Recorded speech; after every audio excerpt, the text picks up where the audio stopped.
Please, don't play the face game. The face game can be played by 4 or more people. Players must begin the game alone and in absolute darkness. If any sources of light or observers are present, the game will fail. But the game itself is simple. Players stand in a circle with one player in the center. The player in the center is called the judge. The players who form the circle are called the pretenders. In the center of the circle, the judge spins counterclockwise, while the pretenders rotate clockwise around them. The players continue to spin until the judge announces in a loud voice, I wonder, whose face will I find?" The pretenders then freeze and take 3 steps backward, widening the circle.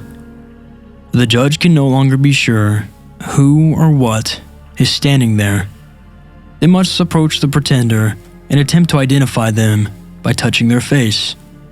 If the judge touches any part of a pretender apart from their face, or if a pretender moves or speaks, the game fails.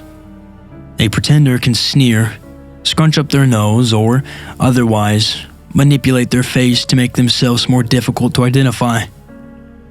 When the judge is confident about a pretender's identity, the judge announces loudly, "This face belongs to," the pretender's full, true name. If the judge is incorrect, the face game ends. Otherwise, the game continues and the judge approaches the next pretender. If the judge correctly identifies all the pretenders, the judge wins and the face game ends. If a pretender successfully deceives the judge, the pretenders win and the face game ends. There is, however, a third possible outcome. During the face game, it is possible that a judge might touch a face that they were unable to identify. A face that belongs to someone or something that wasn't present when the game began. The outsider. The judge must take their time with the face of the outsider, being sure to touch every part. They must not be discouraged or frightened by weeping sores, strange protrusions, or squirming things beneath the outsider's flesh. Even if the outsider bites the judge, licks them, or makes its skin abrasive, the judge must continue until they have touched every part of the outsider's face. The pretenders must remain in their places. They must not move or speak, regardless of any foul odors, unnatural sounds, or changes in temperature that the outsider might produce. When the judge has completely touched every part of the outsider's face, they must loudly announce, "I do not know who this face belongs to, but surely it is the most beautiful face of all." The outsider then disappears, and the face game ends.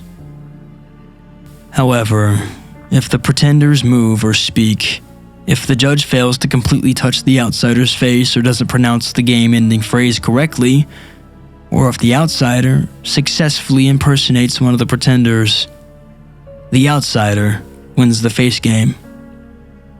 And what happens if the outsider wins the face game? My best friends and I found out on Halloween night of 1999. Light as a feather, stiff as a board. Light as a feather, stiff as a board. The 5 of us chanted, but Amy didn't budge. My fingers hurt. I was starting to sweat in Clara's stuffy, unfinished basement, and I thought that choosing our heaviest friend for the witchy ritual might not have been the best idea. I wanted desperately for it to work. I think we all did. Mostly because now that we were 12, Halloween had started to seem sort of lame.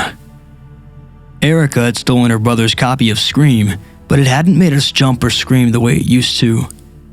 Eating so much candy had made us all feel sick to our stomachs, and the flickering of tea candles Christina had set up felt cliché instead of spooky. We all wanted that special Halloween magic back, even if it was just for one more night. The basement door opened with a creak. We all jumped and let Amy drop. "Ow," Amy groaned, clutching her head. Clara's older sister Holly stood backlit by the rectangle of light at the top of the basement stairs. "Are you still trying to do that stupid trick?" Holly sneered. "You know it's fake, right?" Holly was 2 years older than us, and according to herself, she was about 10 times cooler. Maybe it was just the sweltering basement or my frustration with our disappointing Halloween night, but I suddenly just couldn't take any more of Holly's superiority complex.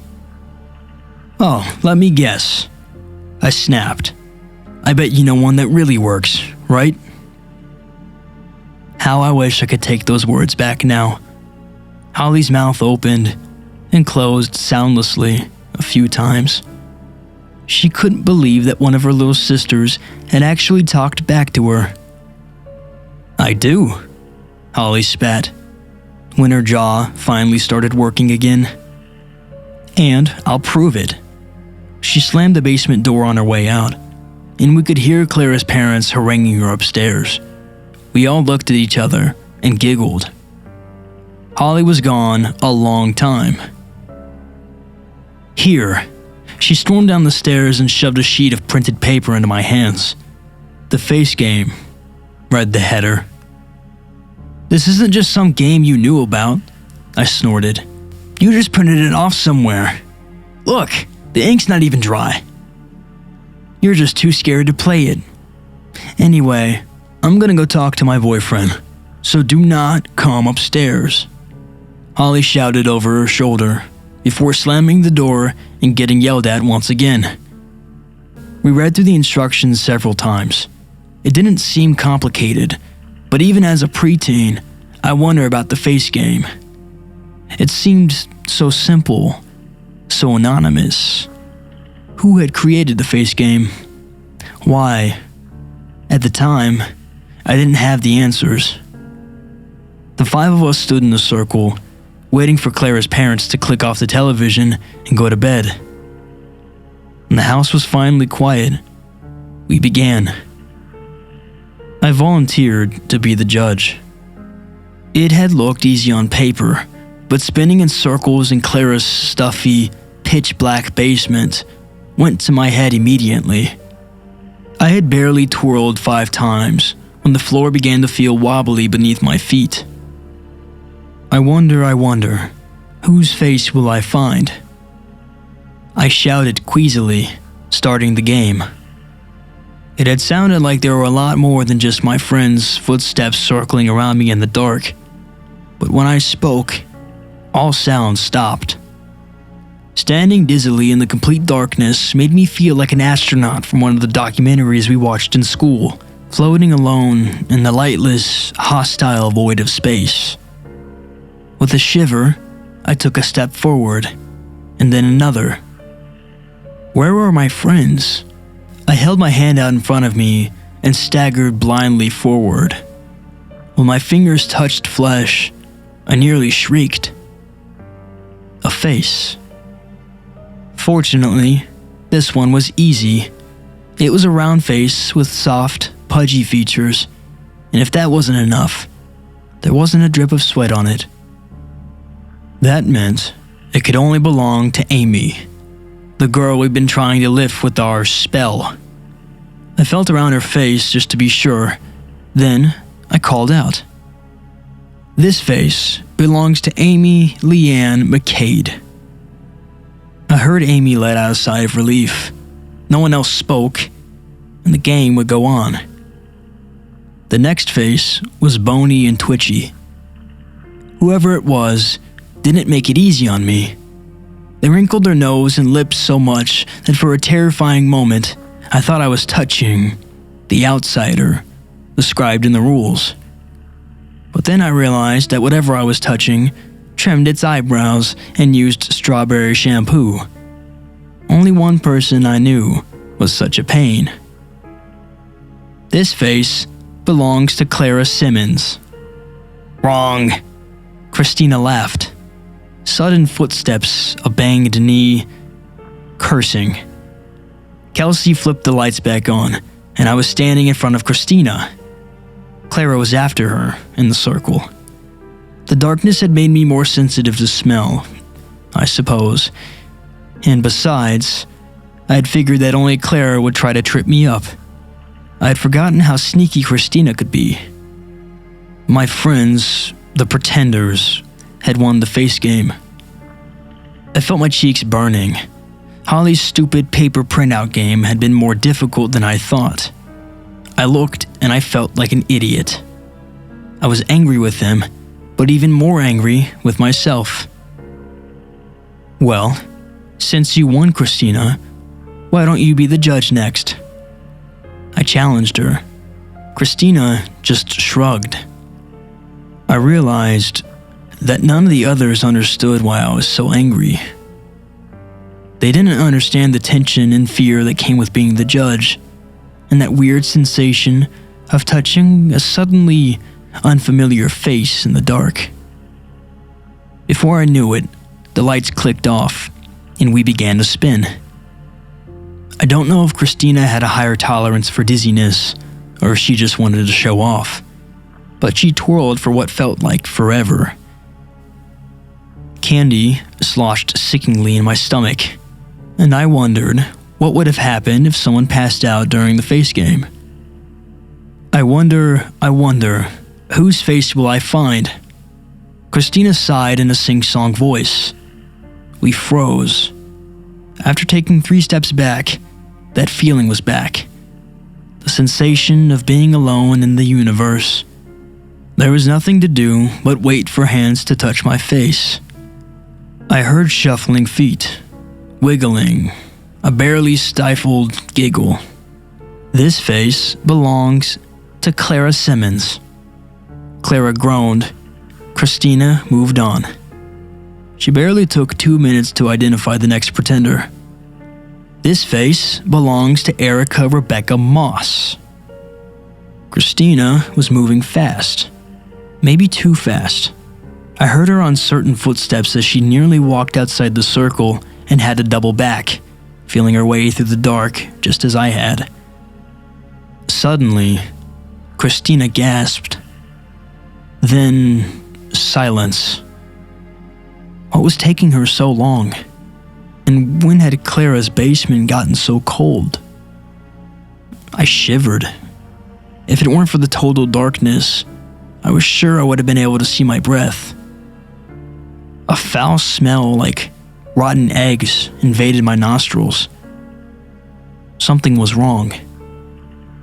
I desperately wanted to ask Christina what was going on, and yet, if a pretender moves or speaks, the outsider wins the face game. I heard a sick gurgling noise, followed by another, more recognizable sound. Christina weeping. I don't know whose face this is. Christina sobbed. But surely it's the most beautiful. I couldn't take any more. I didn't care what happened after the game ended. It just had to stop. I stumbled forward into the pitch blackness, feeling for the light switch. I should have slipped on the beanbags and candy wrappers, or slammed into the basement furniture. I should have found the stairs. But the darkness seemed to go on forever. Clara? Christina? I asked nervously. No response.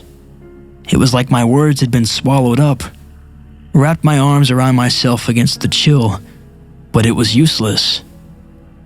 Cold penetrated all the way to the bone. When I held my jaw to stop my teeth from chattering, I thought for sure I could hear someone screaming, but it felt very far away. No matter how far I walked forward or backwards, I couldn't reach the basement wall. I knelt down and touched the floor. Instead of Clara's carpet, I touched something as cold and as smooth as ice. Is anyone there? I cried. From somewhere behind me, I heard a low, rumbling sound that might have been laughter. The next thing I knew, I was blind.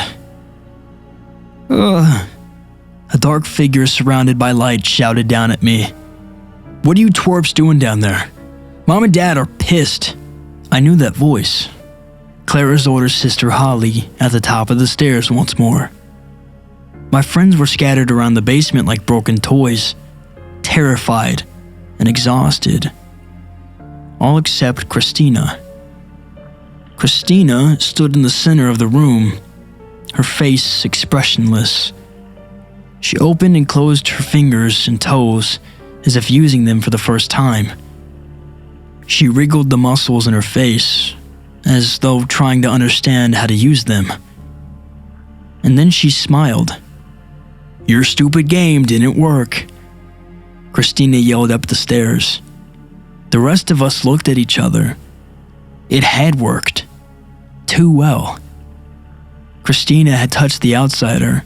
She should know that better than anyone. And yet, of course it didn't work. Holly rolled her eyes. "Just printed it off some message board so you losers wouldn't bother me while I talked to Brandon." "He doesn't even like you," Christina said flatly. "What?" Holly's eyes grew wide. "Why don't you ask Brandon what he did with Shelley Spicer from second period at Alex Hoffield's homecoming party?"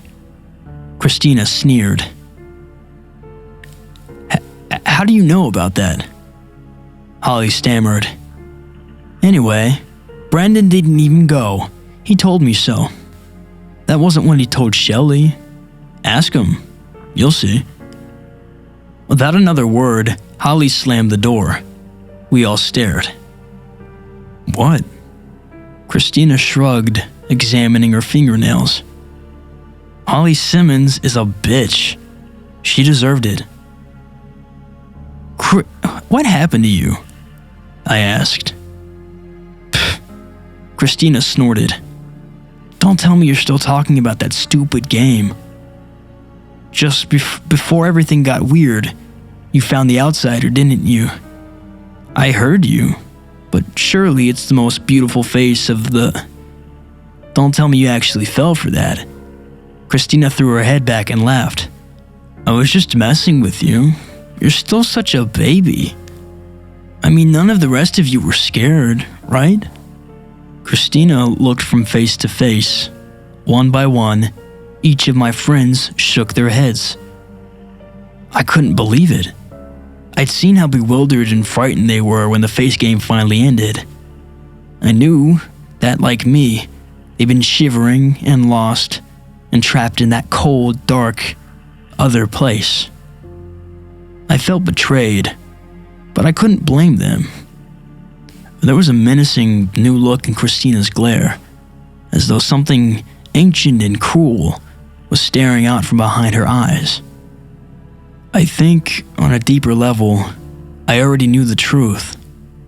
The real Christina was gone forever, trapped in the freezing abyss, and maybe even destined to become an outsider herself. The thing that had come back inside her shell was something else entirely. An outsider. And it had no problem turning my friends against me. We were young, impressionable, and to be honest, afraid of what Christina had become. Throughout the fall and into the winter, Christina followed me. In the whirl of corner leaves, as the yellow school bus rounded the corner, just outside my bathroom stall at school, standing in the new fallen snow outside my bedroom window. She never spoke, but the message was clear. Never speak of what you know. Once she was confident of my silence, Christina, or the thing inside of her, got to work on its favorite pastime, destroying the lives of the people around her. Her parents divorced, citing irreconcilable differences, but I knew the real reason. They wanted to escape from their daughter. They wanted to escape from the outsider. In time, Christina's sadistic games drove Kelsey and Erica away. They became her new targets, and the way she teased them throughout high school crossed the line from bullying to torture more than once. Those who stayed close to her weren't so lucky. She got Clara hooked on heroin our junior year, and Amy was killed in a car crash when Christina blackmailed her into driving drunk on prom night. Sometimes it was over quickly. Sometimes it dragged on for years. But Christina always wrung every drop of suffering she could from the people around her before throwing them away. To her, or it, suffering seemed to be a sort of a game. I usually kept my distance from hometown gossip, but in Christina's case, it was like being the spectator to a horrific natural disaster. I just couldn't look away. In dive bars and beauty salons, I learned of the careers she's left in ruins, the relationships she's wrecked, the pain and death that followed her like a black cloud. Eventually, she wound up in prison. Given her love for cruel games, manipulation, and control, I'm sure she enjoyed every minute of it. I ran into one of the correctional officers who worked in her unit by chance a few years later. His name was Mark. He'd gone to high school with Christina and I, and like me, he was now terrified of her. I noticed a cast on his left arm. She basically rules the cell block. The inmates are all afraid of her, and so are the guards. You should hear the stories that the cops tell, the ones who arrested her in the first place. They say she was crawling up the walls like a goddamn spider, and that's not the worst of it. We were standing in the aisle of a busy supermarket, but I suddenly felt cold and alone, like I had when we played the face game. Mark looked over his shoulder before continuing. The worst part is how she manipulates people. You know what I mean? I did. I thought of Erica with her head in the high school toilet, and Clara with a needle in her arm. Amy's arm hanging out the door of a car wrapped around a tree. The other day we caught her in an empty storage room with some other inmates. All the lights were off and they were playing some sort of game. I shivered. Mark went on. We put her into solitary confinement after that, and solitary breaks everybody. I've seen the toughest gangsters and most psychotic killers cry like babies after just a few days of solitary. But not her. Not Christina. We could see her on the camera, just staring into space. Mark trailed off. He cleared his throat. Sorry if I seem a little freaked out by this. It's just, I was one of the COs who interrupted whatever game they were playing. And when the lights flickered on, I swear I saw something dark and horrible standing in the circle with the rest of them. It disappeared right away, and then I tried to put cuffs on Christina, and she snapped my wrist like a goddamn twig. He gestured to his arm. Look, don't tell many people in town about this, okay? I don't need everybody thinking I'm scared of a girl from high school. But he was scared. We both were, especially after I told him my side of the story. Mark believed me, and we kept tabs on Christina as best we could. But after she got out of prison, the trail went cold. It's only been a few weeks now, but I've noticed a disturbing trend. More and more people seem to be talking about the face game. When my friends and I played the face game, it was just some anonymous printout from an online chat room. Now it seemed to be showing up everywhere, in viral videos, in the conversations of kids walking home from school. Mark even found the rules of the face game slapped to a telephone pole near his house.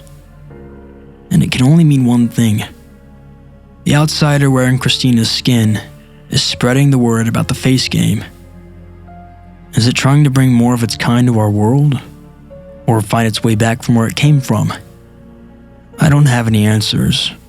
But when I walk through the streets of my old hometown, looking at the happy expressions of families out for an autumn evening stroll, I hear a sing-song voice repeating in my mind. I wonder, whose face will I find?